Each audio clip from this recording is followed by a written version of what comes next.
How is it going, everyone? I'm Chicago Geographer, and we just have a few days left until the GeoGuessr World Cup. If anyone watching is new to the channel, first of all, welcome and thanks for watching. Just to say a bit about myself and my GeoGuessr experience, I've been playing GeoGuessr since 2017, and in the last couple of years I've gotten into the pro scene. Last year I barely managed to qualify for the first ever World Cup. I didn't make it out of the group stage for that one, but this time I qualified through the first ever America's Regional Final, where again I barely made it through in the last chance match. One other thing, I set a goal for myself to reach 50,000 subs before the World Cup. I'm assuming by the time this video goes up, we will still not be there. It was a very ambitious goal to begin with, but I really appreciate how close we got. Thank you all so much for subscribing, and if anyone watching isn't subbed yet, do hit that button, guys. Something else I forgot to mention, this is days after I recorded most of the video, but anyway, since I will be away for about a week, videos are going to slow down here on the main channel, but I will still be posting the daily Rainbolt challenges over on my second channel. At least I'll try my best to when I'm in Sweden, so make sure to check out the second channel link in the description, and especially during the World Cup days, because I'll be filming in Sweden and probably with some other people too, so don't miss it.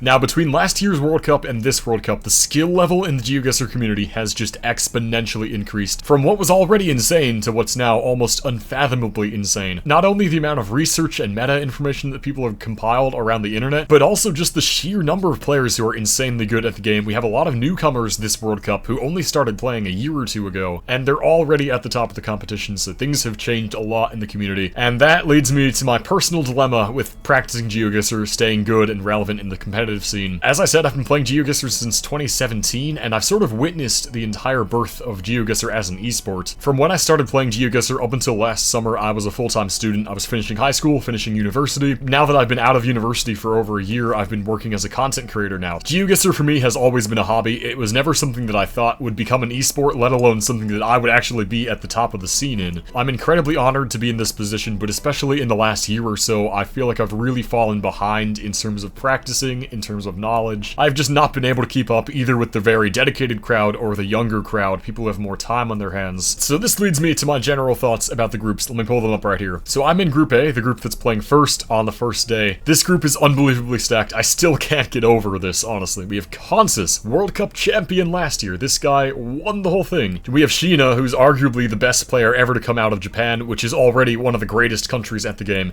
We have Finbar, who is the Russia expert, and Russia is my weakest country. Blinky, who was runner-up to the World Cup last year, the best moving player in the world, and just an all-around GOAT. Then there's myself. I have nothing to say about myself.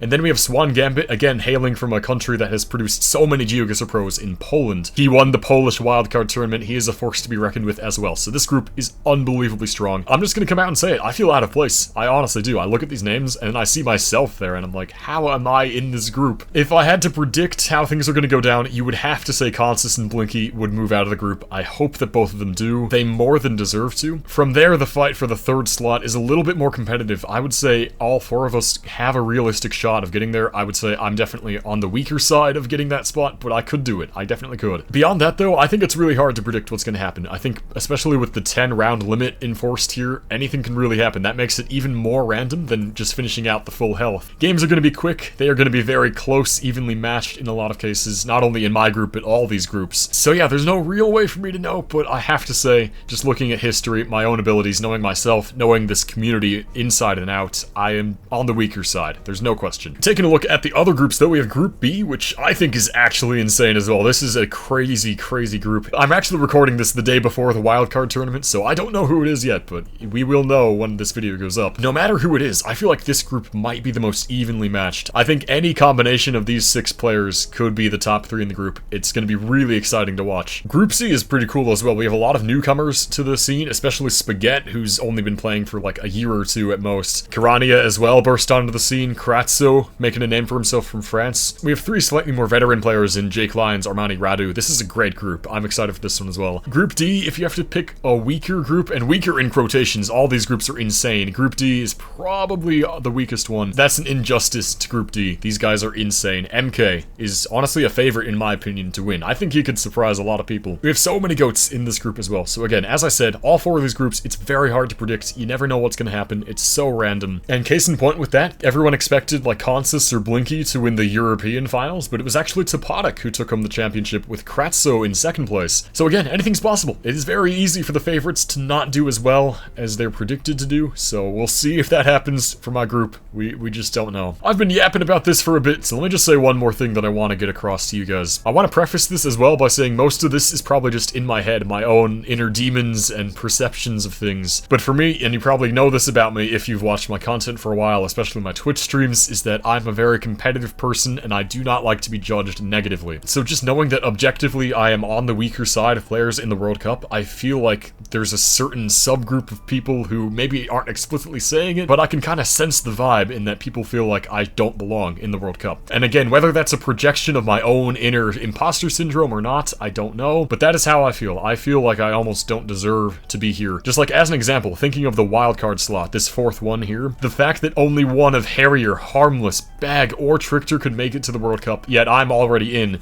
that just seems crazy backwards to me. And again, it's also hard for me to fully express the nuance of this opinion or feeling that I have, so I hope what I'm saying makes a little bit of sense. I'm definitely suffering from imposter syndrome, and the way for me to overcome that is just realize I'm in this World Cup for a reason. Whether it's a good reason or not, I qualified for the World Cup. The haters out there are not in the World Cup, so remember your place. That's just kind of how I've been thinking about things, coping with it. And honestly, I'm just here to have fun. I'm going into this with as positive of a mindset as I can. You guys know I'm a bit of a negative person, but I'm trying my best to stay positive, and I'm very excited to meet a lot of new people in the community as well. Swan Gambit and MK, for example, haven't met them yet. Excited to see if the wildcard player is someone new as well. But I actually have met everyone else, either at the regionals when I was a caster or at last year's World Cup. So yeah, Stockholm is just going to be a big party with not only the players, but everyone in the community who's going to be there as well. I'm so excited to meet some new people in the community, hang out with everyone, meet some of you guys as well. Okay, this is a little bit of a detour from the rest of this video, but I saw this map sent from Bfault in my Discord server, and it looks very interesting. Apparently, this is a World Cup player map, one location for every player. I don't know what exactly that's going to mean, but yeah, there are 24 locations. If you guys want to play this as well, I'll leave a link in the description to the challenge. Let's see what it's all about. Here we go. And hopefully we get... Okay, I mean, I should have saw that coming. Zigzag Road. This is incredibly in New Zealand, though. Not Australia. I guess I should probably try to get a decent guess here in New Zealand. I don't really know what to do, honestly. I just click here. I don't know. Okay, fine. What's the next one gonna be? Kirana! I mean, a good find, honestly. That's so close. Where the hell are we here? Looks like a new Ohio plate. Oh, this says Illinois point. Wait. Hold up. Are we actually in Illinois? That's an Indiana plate.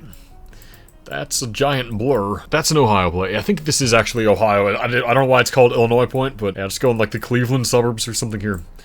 Let's see. Oh, it's Fort Wayne. It actually is Indiana. Close to Ohio. Next one. What are we gonna get? This is actually fun. Toptic.